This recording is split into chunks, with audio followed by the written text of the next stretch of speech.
Greetings world, welcome to my second devlog. I'm making a game where you control a camp of monsters to defend against an adventuring hero. Let's get this straight. My game looks kinda flat. In my previous video, I stated, some improvements I can make to the game are adding particle effects, screen shake, and improving some animations, especially that of the Kisi and Skelly. So overall, just polish. I first worked on improving the monsters' animations. They look like I made them in 5 minutes, because I did, and required some much needed polish. The Kisi was first up, in which I changed this cheap slash animation to a more fitting double slash. It feels more like a claw or bite attack, which I like. Next up was the Boko. I made it rotate a little during its attack animation, which added a surprising amount of life to it. Happy with those two monsters, I began work on the Skelly. This yielded more results than the other two. The Skelly was looking pretty boring with just being a reskinned Boko, so I decided to make some updates to it.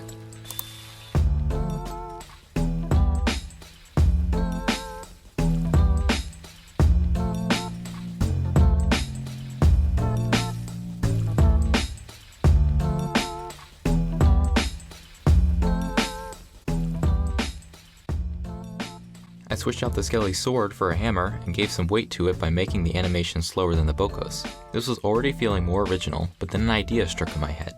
What if the hammer wasn't only cosmetic? This was the moment where I created the stun mechanic. Now, whenever the hero is hit by an attack with stunning properties, they'll be forced into a stun animation where they fall and pick themselves back up. Now the Skelly no longer feels like an uninspired afterthought. It feels really good to hit the hero so hard that they fall over, and the Skelly's slow movement and attack speed create a good risk-reward factor between when to attack and when to move. The stun mechanic won't just be for the Skelly's attacks too. Any attack can now have the stun property added to it, as you'll see later in the video with my explosive results. Before I tuned up the rest of my game feel, I added one simple thing that greatly improved the visuals of my game. No, not post-processing. Shadows. They looked so good on the monsters that I added them to the objects as well. Well, saying I added the shadows would be a little misleading. I wrote a script to place all the shadows for me because I'm lazy, and why not have the computer do the work for me? Plus, I had a huge job that the computer couldn't do for me, changing the color palette of my game. After watching a great guide to pixel art, I realized I should probably be using a color palette. I'll link that video in the description. I chose the Pear 36 palette from lowspec.com and went to work.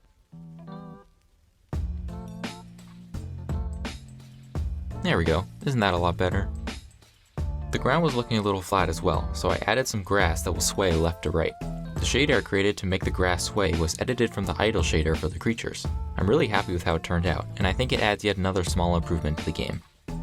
Speaking of improvements, I was looking to improve how my game felt to play, and for this, it was research time.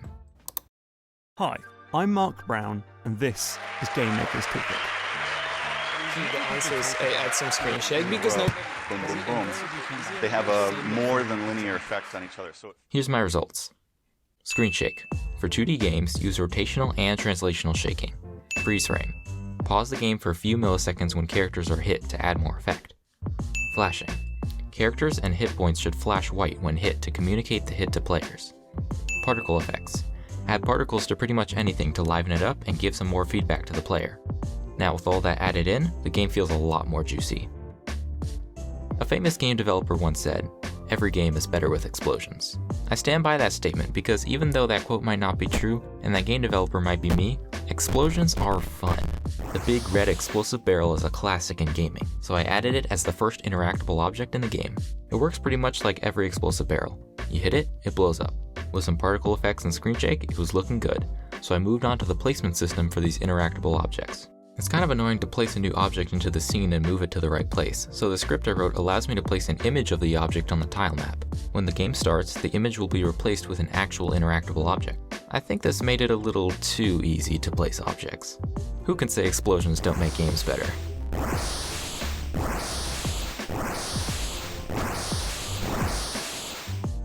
A while back, someone commented that the terrain could use some more variety.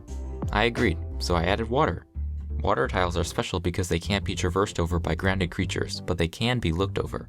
Thus, water creates an interesting interaction between the hero and the monsters, where the player will need to use flying or projectile monsters to attack over the water, or circumnavigate the body of water with grounded monsters. The hero will need to make the same choice, whether to throw projectiles over the water or to move around it to get strong melee attacks. I may plan to add water-based monsters in the future, but at the moment, water tiles give the flying Kisi even more versatility, despite their weakness. You might have heard me say that the hero can throw projectiles, so which projectile will they be using? Well, the famous boomerang, of course. I was thinking of giving the hero a bow and arrow at first, but straight flying arrows didn't really seem that cool. On the other hand, a boomerang has a curved flight path, which makes for a more interesting and formidable projectile. Now, I didn't make this boomerang realistic in any sense. Think of it more like a Tron disc combined with a homing missile. When thrown, the boomerang will aim for its closest target, bouncing off of surfaces and monsters when it collides with them. The code for this was remarkably simple, but it works like a charm. The boomerang has a point system to determine how long it can stay flying around. It begins with 300 points and loses 100 points every second it flies. It will lose 50 points every time it bounces off of an object or monster, and 100 points every time it is reflected. When the boomerang runs out of points, it becomes inactive and returns to the hero. Like I mentioned, the boomerang can be reflected back for skilled players who can get their positioning and timing correct.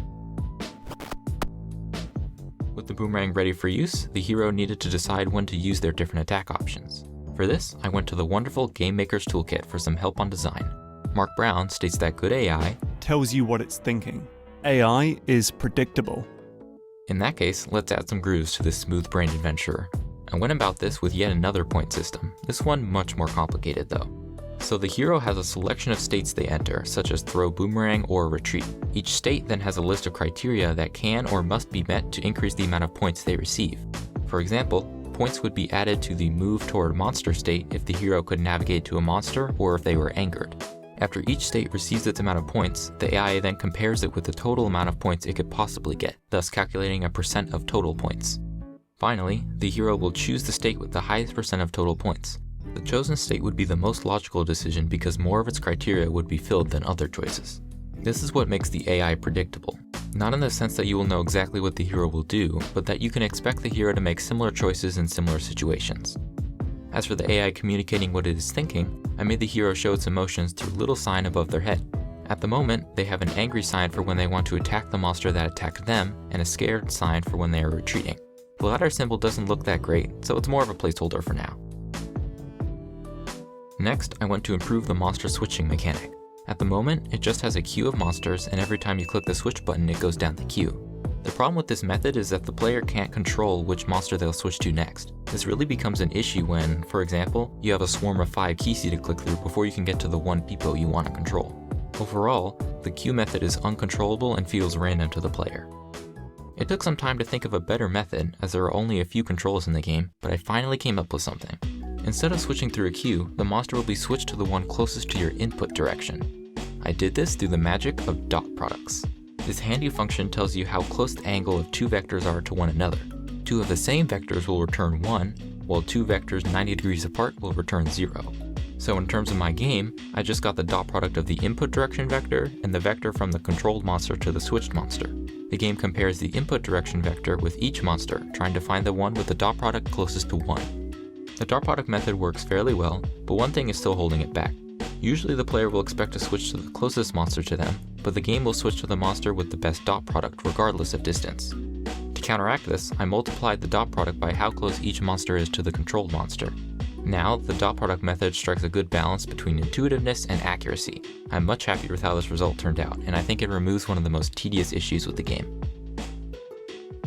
With all these new additions I made to Monster Camp, I still have a few more to prepare. For one, I've been testing some more interactable objects to add more systemic elements to the game. I'm also drafting a new mechanic that'll create a new way to interact with the game. In the next devlog, I'll be more focused on the overall game loop rather than minute details like screen shake. Well, for now, that's everything I got for my game. The Game Jam release for Monster Camp is available for free on the web, Windows, Mac, and Linux. If you have any suggestions or comments for the game, feel free to write a comment. I really enjoy reading what you guys have to say about the game. Until next time, have a great day.